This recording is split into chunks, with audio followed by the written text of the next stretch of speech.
Hello friends, students, girls और boy, कैसे हैं आप लोग। आशा करते हैं कि अच्छा होंगे। नेक्स्ट वीडियो जो हमारा आपको दिख रहा होगा, मौर्य साम्राज्य से अगला वीडियो होगा मेरा। पहला वीडियो में हमने परिचय देखा, पृष्ठभूमि देखा कि किस तरह से मगध के राज्य पे एक तरह से बहुत ही मजबूत और शक्तिशाली साम्राज्य के रूप में एक विकास होता है मौर्य का, जिसका स्थापना चाणक्य की सहायता से चंद्रगुप्त मौर्य करते हैं। उसी क्रम में हमने पृष्ठभूमि देखा था कि कहाँ से जानकारी हमको किस स्रोत से प्राप्त होती है। इतने बड़ा और शक्तिशाली राज्य के रूप में जब उदय हुआ था मौर्य का, तो उसका कहाँ से प्राप्त होता है जानकारी, स्रोत क्या है। स्रोत के बारे में हम लोग देखे थे। स्रोत को लेकर हमने बताया था कि विभिन्न तरह के देशी और विदेशी स्रोतों से और अशोक के शिलालेखों से तीन तरह के इसके पहले के वीडियो में हमने बताया था कि कितने तरह के स्रोत जो हैं जिससे हमको मौर्य वंश के बारे में जानकारी प्राप्त होती है। ठीक है, तो उसी के क्रम में अगला वीडियो हमारा देख लेते हैं कि चूंकि स्रोत बहुत ही महत्वपूर्ण हो जाता है, जिस सोर्स से हमको जानकारी प्राप्त होती है उसी सोर्स से क्वेश्चन निकाल कर पूछा जाता है, क्योंकि वहीं से इतिहास लिखने का काम किया गया है। जैसे कि अशोक के शिलालेख से अशोक के प्रशासन, जो मौर्य वंश का सबसे महान और शासक था और सबसे शक्तिशाली शासक के रूप में भारतीय इतिहास में जो देखा जाता है अशोक, उसके बारे में जानने के लिए उसके शिलालेखों से ही उसकी जानकारी प्राप्त होती है। उसके प्रशासन के बारे में, उसके राज्य के बारे में, उसके बारे में, अशोक के बारे में, उसके धार्मिक प्रचार के बारे में विभिन्न तरह की जानकारी जो है स्रोतों से ही निकल कर आती है। तो स्रोत पे हम लोग चूंकि चर्चा करेंगे तो सब चीज सामने निकल कर ऑटोमेटिक आ जाएंगे, इसलिए हम लोग नेक्स्ट में देख लेते हैं। हमारा आज का टॉपिक जो है मौर्य साम्राज्य, दूसरा वीडियो है। दूसरा दिखाई दे रहा होगा, सुनाई भी दे रहा होगा। चलिए देख लेते हैं।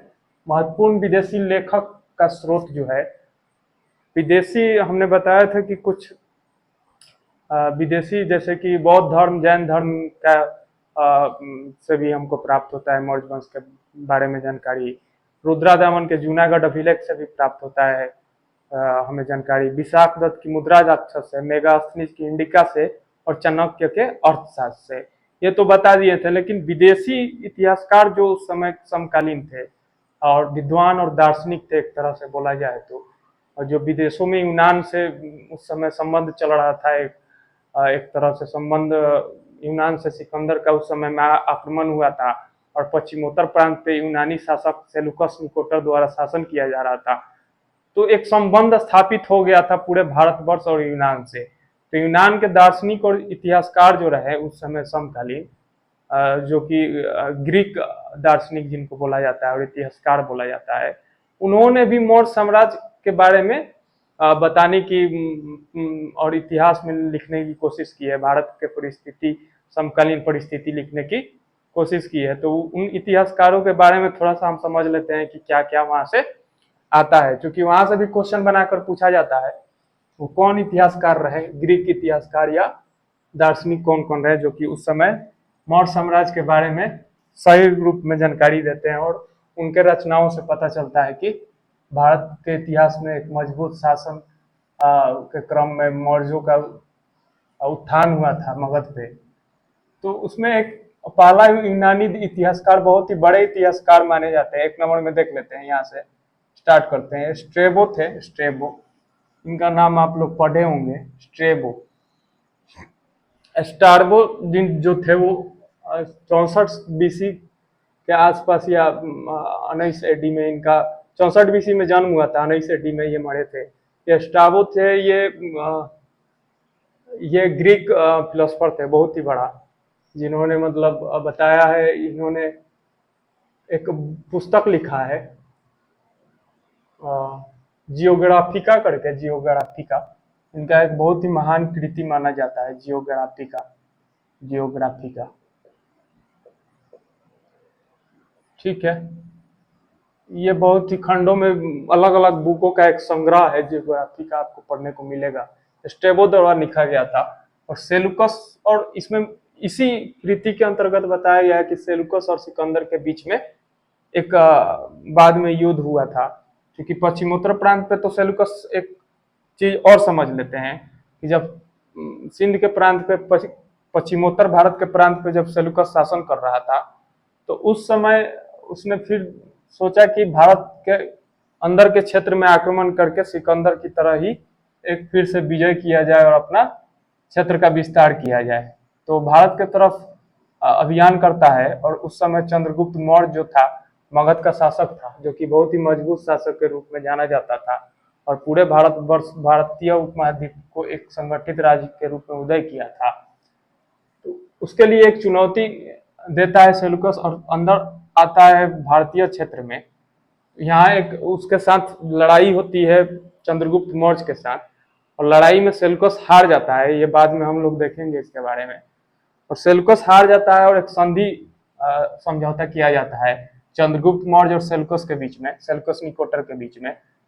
और संधि के अनुसार बहुत सारी चीजें दिया गया सेलुकस के द्वारा चंद्रगुप्त मौर्य को, जिसमें कि बहुत सारे हाथियां थी, और एक एक तो अपना दार्शनिक जो मेगास्थनीज भेजा था उसके दरबार में, उसी संधि के बाद ही मतलब ये मेगास्थनीज चंद्रगुप्त मौर्य के दरबार में आता है और इंडिका लिखता है।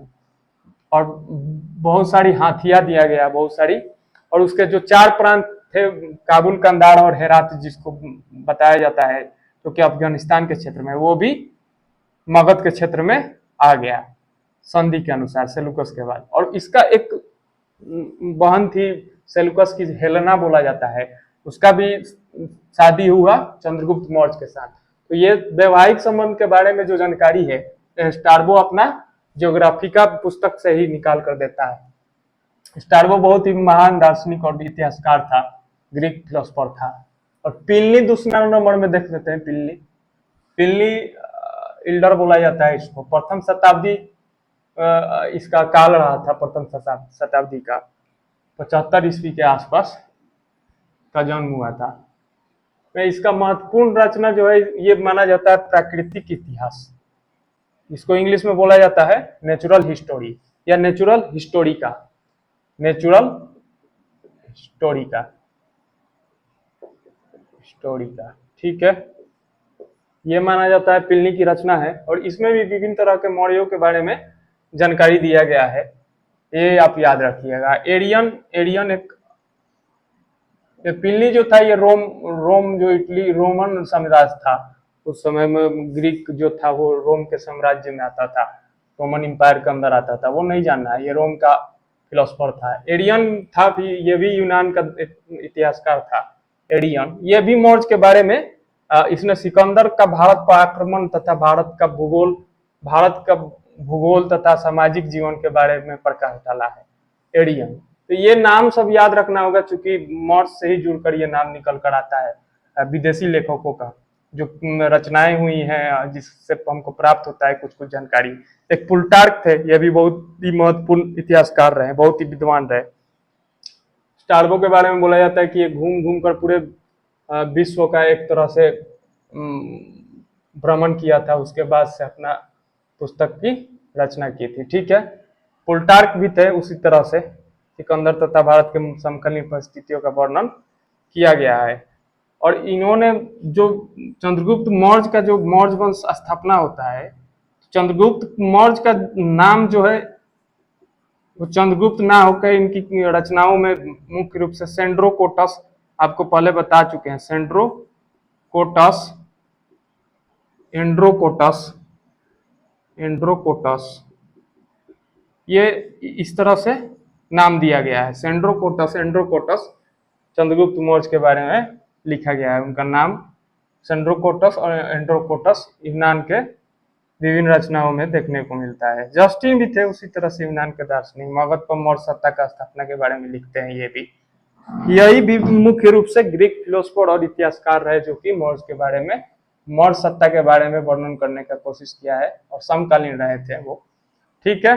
अब ये तो बता चुके थे पिछले क्लास में, रुद्रादामन का जूनागढ़ अभिलेख, इसके बारे में हम बता चुके थे कि ये जो है शक शासक रुद्रादामन ने इसका एक अभिलेख का निर्माण करवाया था, जो कि जूनागढ़ सौराष्ट्र के गुजरात क्षेत्र में है। इस अभिलेख में बताया गया था कि मतलब गिरनार पर्वत पे एक सुदर्शन झील जो है वो चंद्रगुप्त मौर्य के मंत्री द्वारा बनवाया गया था फर्स्ट बार, और इसको अशोक ने पुनर्निर्माण करवाया था। और इसके फिर बाद में शक शासक जो है रुद्रदामन, इसने इस अभिलेख का रचना करवाया था, उसी ने इसका बांध का पुनर्निर्माण करवाया था, बांध का। तो तीन चीजें जुड़कर इसमें देखी जाती है इस अभिलेख में जूनागढ़ में, कि गिरनार पर्वत पे जो सुदर्शन झील था उसका निर्माण चंद्रगुप्त मौर्य ने करवाया था, और चंद्रगुप्त मौर्य का जो पौत्र एक तरह से जान सकते हैं बिंदुसार का लड़का अशोक, इसका फिर से एक पुनर्निर्माण करवाया था। और एक बार फिर से आगे जाकर यह खराब हो जाता है तो शक शासक रुद्रदामन ने इसके बांध का निर्माण करवाया था, एक झील था। ठीक है, यही जोड़कर, और इसी अभिलेख में, जूनागढ़ अभिलेख में ये गिरनार पर्वत पे सुदर्शन झील के बारे में जानकारी प्राप्त होता है।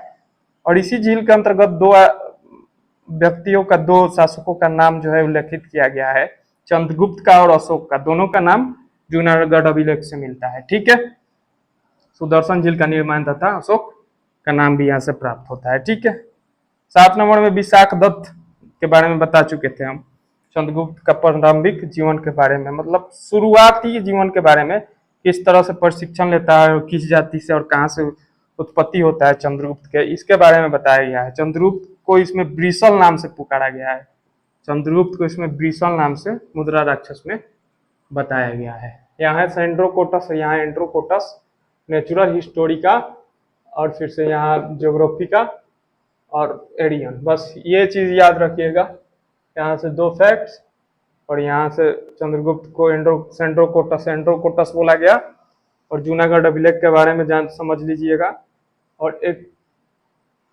बस यही है। ठीक है, आगे देख लेते हैं अशोक के अभिलेख। मुख्य रूप से जो तीसरा शासक हुआ मौर्य वंश में, वो अशोक था। अशोक बहुत ही महान शासक के रूप में एक तरह से जाना जाता है, और बहुत ही उसका क्षेत्र जो है विजित किया था, और बहुत ही ज़्यादा मजबूत बनाने की कोशिश की थी, और बहुत ही मजबूत बनाया था, मगध के मौर्यों को बहुत ही ज़्यादा मजबूत बनाया था। और विभिन्न प्रांतों में इसका मतलब बहुत तरह से देखा जाता है, और मुख्य रूप से इसका राज्य विजय को लेकर कम जाना जाता है, लेकिन इसको ज़्यादा जाना जाता है कि ये कलिंग विजय के दौरान में, कलिंग विजय के बाद उसका जो है हृदय परिवर्तित हो गया, और बौद्ध धर्म में वो बौद्ध धर्म को अपना लिया था, उससे पहले ही अपना लिया था। अपने भाई के लड़के को देखकर बौद्ध भिक्षुक बना था, उसके भाई का लड़का, अशोक का भाई का लड़का, उसको देखा, उसके बाद उससे उपदेश लिया, और उपदेश लेने के बाद मोगलीपुत्र जो तीसरा मगध अशोक के समय में जो हुआ था बौद्ध संगति, तीसरा बौद्ध संगति, उसी बौद्ध संगति का जो अध्यक्ष था मोगलीपुत्र, उसके मतलब उसके अनुसरण करके या उसके साथ संपर्क में आने के वजह से अशोक ने बौद्ध धर्म को अपना लिया था, और बौद्ध धर्म को प्रचारित करने लगा उसके बाद। और भेड़ी घोष के बाद वो धम्म घोष अपनाया। भेड़ी घोष मतलब कि विजय अभियान को छोड़कर, लड़ाई झगड़ा या युद्ध छोड़कर अपना एक धार्मिक प्रचार करने की कोशिश की थी, और बौद्ध धर्म को बहुत ही ज़्यादा प्रचारित करने की शुरुआत में कोशिश की, और बाद में एक अपना ही नैतिक और सामाजिक स्तर पे एक धर्म नीति, जो कि मतलब धार्मिक नीति बोला जाता है, अशोक का धम्म बोला जाता है उसको, वो प्रचारित किया था। विभिन्न तरह के उसमें सामाजिक और नैतिक दृष्टिकोण से विभिन्न तरह के बातें लिखवाई गई थी, और अलग अलग मानवीय बातें जो होती हैं वो, और दार्शनिक बातें उस पर लिखवाई गई थी। वही अशोक के धम्म और बौद्ध धर्म के प्रचार के क्रम में विभिन्न तरह के अशोक ने, इसी के वजह से अशोक के शासनकाल को जाना जाता है, ना कि उसको उसके राज्य के विजय के वजह से अशोक को जाना जाता है। धर्म के प्रचार और बौद्ध धर्म में, बौद्ध धर्म का अनुयायी बनना और बौद्ध धर्म का प्रचार करना पूरे भारतीय उपमहाद्वीप में, और भारतीय उपमहाद्वीप के बाहर के क्षेत्र तक भी इसका प्रचार करना, विभिन्न तरह के प्रचारक को नियुक्त करना, जिसको धर्म महामात्र बोला जाता था, इसीलिए अशोक के शासन को जाना जाता है। और इस प्रचार करने के क्रम में धम्म नीति और बौद्ध धर्म के प्रचार करने के क्रम में ये विभिन्न तरह के अभिलेख बनवाया था अशोक ने। अशोक जो थे वो विभिन्न तरह के अभिलेख बनवाए जो कि पूरे भारतवर्ष में, भारत के अविभाजित अभी का अफगानिस्तान क्षेत्र से लेकर पूरे दक्षिण भारत से लेकर उत्तर भारत से लेकर पूर्वी भारत तक सभी पूरे भारतवर्ष में एक तरह से अभिलेख का निर्माण करवाया गया था। और अभिलेख बनवाए गए थे जिसमें कि 3 तरह के अभिलेख मुख्य रूप से जाने जाते हैं। उसी अभिलेख पे इन्होंने प्रचार करने का काम किया था अशोक ने। तो उसी अभिलेख से सब चीजें निकलकर अशोक के बारे में जानकारी जो होती है प्राप्त हमको, इतिहास जो लिखा गया है अशोक के बारे में, उसी अभिलेख को वर्णन करके या अभिलेखों को पढ़कर उसको मतलब एक तरह से डिकोड करके, अभिलेखों को ही डिकोड करके अशोक के इतिहास को लिखने की कोशिश की गई है। ठीक है, कोशिश नहीं, उसी से प्राप्त होती है हमको। यहाँ लिखा हुआ है आपको अशोक का अभिलेख, अशोक का इतिहास मुख्यतः उसके अभिलेखों से पता चलता है। और सर्वप्रथम 1837 में जेम्स प्रिंसेप ने अशोक के दिल्ली टोपड़ा अभिलेख पढ़ने में सफलता पाई थी। पैंथलर एक बोला जाता है, पैंथलर नाम के व्यक्ति जो थे वो 1770 में, या आप लोग डेट देख लीजिएगा, एक पैंथलर नाम का व्यक्ति जो था वो फर्स्ट बार वो दिल्ली टोपड़ा अभिलेख को खोजा था। लेकिन प्रथम बार उसको पढ़ने में उस समय में कामयाबी नहीं मिली थी जिस समय में पैंथलर ने खोजा था। 1750 के आसपास खोजा था वो।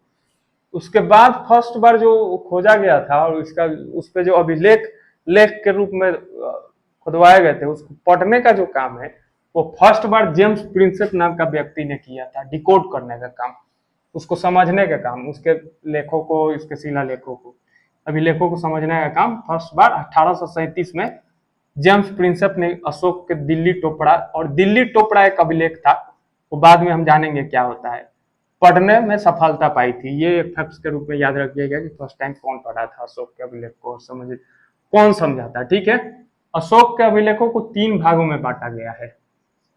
ये 3 वर्गों में विभाजित किया गया है, अलग अलग कैटेगरी बताया गया है। अभिलेख जो होते हैं अशोक के, उनको 3 भागों में बांटा गया है। कौन कौन बांटा गया है थोड़ा देख लेते हैं। अशोक के अभिलेख जो थे, ये यहाँ दिख रहा होगा। पहला तो एक बांटा गया है 3 तरह में, शिलालेख में, और पहला स्तंभ लेख में, दूसरा गुहा लेख में। आप समझ गए ना कि मतलब अशोक का अभिलेख का क्या मतलब उद्देश्य था बनवाने का, वो तो समझ गए। विभिन्न तरह के मतलब प्रचार, धार्मिक और प्रशासनिक प्रचार करने के लिए, और अपना नैतिक और सामाजिक उपदेश देने के लिए एक तरह से, और जो अपना धम्म नीति अपना चलाया था अशोक ने, उसी को प्रचारित करने के लिए विभिन्न तरह के अभिलेख बनाए गए। उसी अभिलेख के क्रम में 3 तरह के अभिलेख प्राप्त होते हैं। एक शिलालेख, दूसरा स्तंभ लेख, 1 नंबर शिलालेख, 2 नंबर स्तंभ लेख, 3 नंबर गुहा लेख। ठीक है, शिलालेख वो होता है कि जो कि बड़े बड़े पहाड़ों को काट के उस पर विभिन्न तरह के लेखों का विभिन्न लिपियों में उस पर कुछ कुछ लिखवाए गए हैं, खुदवा कर लिखवाए गए हैं, जो पहाड़ों पे हैं, शिला पे हैं, उसको शिलालेख बोला गया है। ठीक है, और स्तंभ लेख वो है कि जो कि बड़े बड़े पत्थर एक पिलर के रूप में गाड़ कर बड़े बड़े पत्थर के स्तंभ बनाए गए हैं, और उस स्तंभ पे भी लेख खुदवाए गए हैं, और विभिन्न तरह के अपना धार्मिक नीति और प्रशासन संबंधी और उपदेश और जनता को अपना मैसेज देने के लिए स्तंभ लेख का निर्माण विभिन्न जगहों पे कराए गए हैं। और तीसरा है गुहा लेख। ये शिलालेख के बारे में हम जानेंगे। तीसरा है गुहा लेख। 3 तरह के अभिलेख है। गुहा लेख में मतलब कि वही गुफाओं के अंदर, विभिन्न गुफाओं के अंदर जो लेख खुदवाए गए हैं, इसी से संबंधित उसको गुहा लेख के रूप में जानते हैं। तो 3 तरह के अभिलेख थे अशोक के, शिलालेख, स्तंभ लेख, गुहा लेख। ये शिलालेख जो एक पृष्ठभूमि समझ लेते हैं, थोड़ा सा ब्रीफ समझ लेते हैं। ये शिलालेख 2 तरह के माने जाते हैं, एक दीर्घ और एक लघु शिलालेख, और स्तंभ लेख भी दो है, दीर्घ और लघु। शिलालेख मुख्य रूप से दीर्घ में माना जाता है कि ये 14 है। 14 दीर्घ शिलालेख या बृहद शिलालेख जो पूर्ण रूप में प्राप्त हुए हैं, वो 14 है, उनकी संख्या 14 है और वो 8 स्थानों से प्राप्त हुआ है। पाकिस्तान के क्षेत्र से और भारत के क्षेत्र से 8 स्थानों से 14 बृहद शिलालेखों का प्रमाण मिलता है। अशोक के बृहद या दीर्घ शिलालेखों का प्रमाण हमको प्राप्त होता है। लघु शिलालेख भी विभिन्न तरह के बताए गए हैं। यह शिलालेख थोड़ा बृहद थे और इसका जो लेख थे और एक तरह से काउंटिंग में एक समान थे, इसके वजह से। और ये टूटे फूटे या छोटे जो शिलालेख बनाए गए थे और जो 14 दीर्घ शिलालेख के अंदर में नहीं आते थे उसको लघु शिलालेख बोला गया है। इसका भी संख्या लगभग 18 या 20 थे और अलग अलग जगहों से प्राप्त होता है। इसके बारे में थोड़ा सा देख लेंगे, जो जो महत्वपूर्ण होगा उसके बारे में हम लोग देख लेंगे। स्तंभ लेख जो था, स्तंभ लेख में भी दीर्घ और लघु स्तंभ लेख मिलता है। इसकी संख्या मुख्य रूप से 7 मानी जाती है, 7। और ये 6 स्थानों से प्राप्त हुआ है, ये देख लेंगे कहाँ कहाँ प्राप्त हुआ है। गुहा लेख जो है, जैसे कि आप जानते होंगे कि बराबर की पहाड़ी जो थी उसके अंदर में भी अशोक ने अपना गुहा लेख बनवाया था। तो इस तरह से 3 तरह के अभिलेख प्राप्त होते हैं अशोक के। इन सभी अभिलेखों की भाषा जो है, भाषा जो है जिसको जेम्स प्रिंसेप ने पढ़ा था फर्स्ट बार दिल्ली टोपड़ा का, ये भाषा सभी अभिलेखों पे जो खुदवाए गए हैं उनकी भाषा जो है वो प्राकृत है, प्राकृत। ठीक है। जबकि इनका लिपि जो है, भाषा तो बोलने वाली होती है और लिपि लिखने वाली चीज होती है, दोनों में अंतर समझिएगा। भाषा प्राकृत है लेकिन लिपि इसमें विभिन्न तरह की लिपियां का उपयोग किया गया है। ठीक है। जबकि लिपि इनका लिपि खरोष्टी है, अरमाइक है, यूनानी है, ब्राह्मी है। खरोष्टी तो जानते होंगे, ईरानी आक्रमण के संबंध के कारण ये खरोष्टी लिपि का विकास हुआ था और जो कि दाहिने से बाईं ओर लिखा जाता है। अरमाइक लिपि है, अरमाइक लिपि में भी लिखा गया था अशोक के अभिलेख को। यूनानी लिपि में भी लिखा गया था जिसको ग्रीक लिपि बोला जाता है। ग्रीक, ग्रीक मतलब यूनान। यही खरोष्टी, अरमाइक और यूनानी लिपि। ये ब्राह्मी लिपि जो है इसका उपयोग बहुत ही ज्यादा किया गया है अशोक के शिलालेखों में या विभिन्न तरह के जो जानकारी प्राप्त होती है। ये ब्राह्मी लिपि का सबसे मुख्य रूप से प्रयोग किया गया है अशोक के शिलालेखों में, ये याद रखिएगा। ये ब्राह्मी लिपि जो है, ये बृहद शिलालेख जो 14 बताए गए हैं पूरे भारतवर्ष और पाकिस्तान में, बृहद शिलालेख की जो लिपि है वो ब्राह्मी लिपि है। ठीक है। बाकी सब लघु शिलालेख या स्तंभ लेख, गुहा लेख की जो लिपि है वो खरोष्टी, अरमाइक और यूनानी में है, लेकिन बृहद शिलालेख की लिपि ब्राह्मी लिपि में है। ठीक है। शिलालेख जो रॉक एडिक्ट्स होते हैं, रॉक एडिक्ट्स इनको इंग्लिश में बोला जाता है। ठीक है। दीर्घ शिलालेख 14 लेखों का एक समूह है जो कि 8 विभिन्न स्थानों से प्राप्त हुआ है। ठीक है।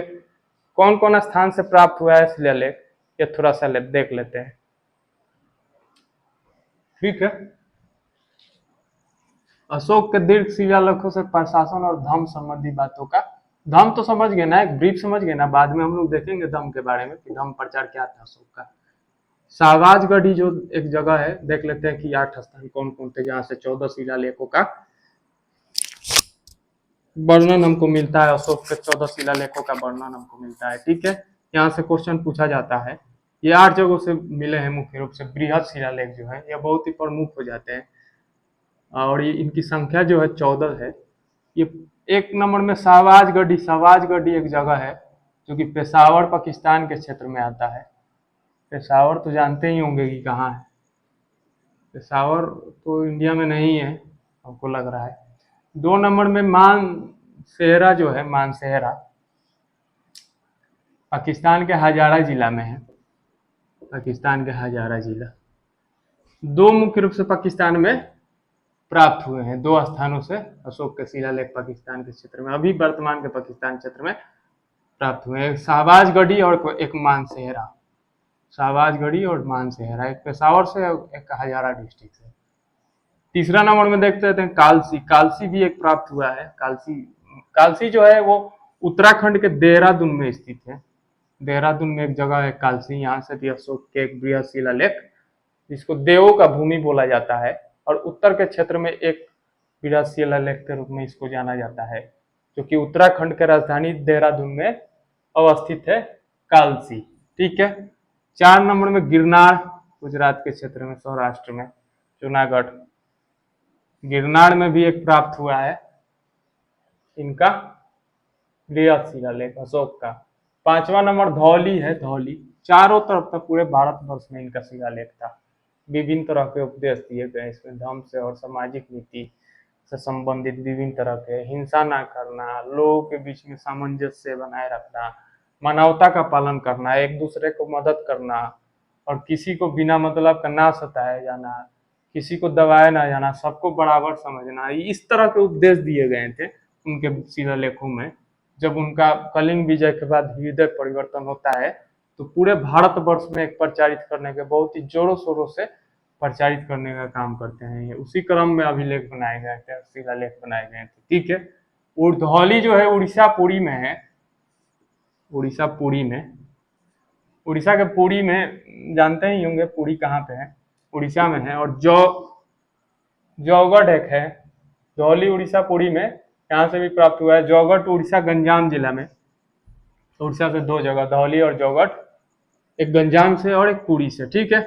एक एरगुड्डी है, एरगुड्डी आंध्र प्रदेश के कर्नूल डिस्ट्रिक्ट से, ये आंध्र प्रदेश में एरगुड्डी है, नाम से आप पकड़ सकते हैं एरगुड्डी। सोपड़ा जो है ये महाराष्ट्र के थाना डिस्ट्रिक्ट में, सोपड़ा, सोपड़ा, ठीक है। ये 8 जगहों से बृहद शिलालेख, 14 शिलालेखों को का प्रमाण हमको यह मिलता है देखने को, ठीक है। सभी शिलालेखों पर 1 से 14 तक लेख खुदवाए गए हैं, मतलब 1 से 14 विभिन्न तरह के लेख हैं, 1 से 14 तक उसका क्रम है, ठीक है। लघु शिलालेख जो है, लघु शिलालेख, ये तो बृहद शिलालेख समझ गए, ये लघु शिलालेख, ये 14 बृहद शिलालेख के अंतर्गत में